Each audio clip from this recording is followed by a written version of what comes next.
আচ্ছা, তোমরা কি জানো বিটিএস মেম্বার্সরা কেমন শাশুড়ি পছন্দ করে? জঙ্কুক আর ভিয়েটি হয়তো তোমার আম্মুর সাথেও মিলে যেতে পারে। Number 1, Jimin.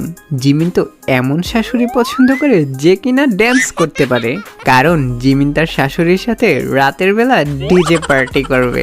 নাম্বার 2, জেইহুপ। জেইহুপ এমন শাশুড়ি পছন্দ করে যে কিনা সবসময় হাসি খুশি থাকবে। Number 3, V. ভি এর এমন শাশুড়ি চাই যে কিনা তার মেয়েকে একা একা কোথাও যেতে দিবে না, আর কোথাও ঘুরতে চাইলে বলবে বিয়ের পর জামাইয়ের সাথে যত খুশি ঘুরিস। নাম্বার 4, সুগা।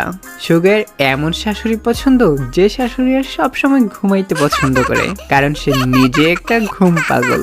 নাম্বার 5, আরএম, মানে আমাদের লিডার মশাই। তিনি ভদ্র শাশুড়ি অনেক পছন্দ করেন। নাম্বার 6, জিন। জিনের এমন শাশুড়ি লাগবে যার রান্নার হাত খুবই ভালো। Number 7, Jungkook. জঙ্কুক এমন শাশুড়ি পছন্দ করবে যে কিনা তার মেয়েকে কিছু হলেই সবকিছু ফোনের দোষ দিয়ে দিবে আর বলবে ফোনটা পানি দিয়ে গিলা খাইতে পারোস না। এবার কমেন্ট করে জানিয়ে দাও তোমার মা বিটিএস এর কোন মেম্বারের শাশুড়ি হওয়ার যোগ্য।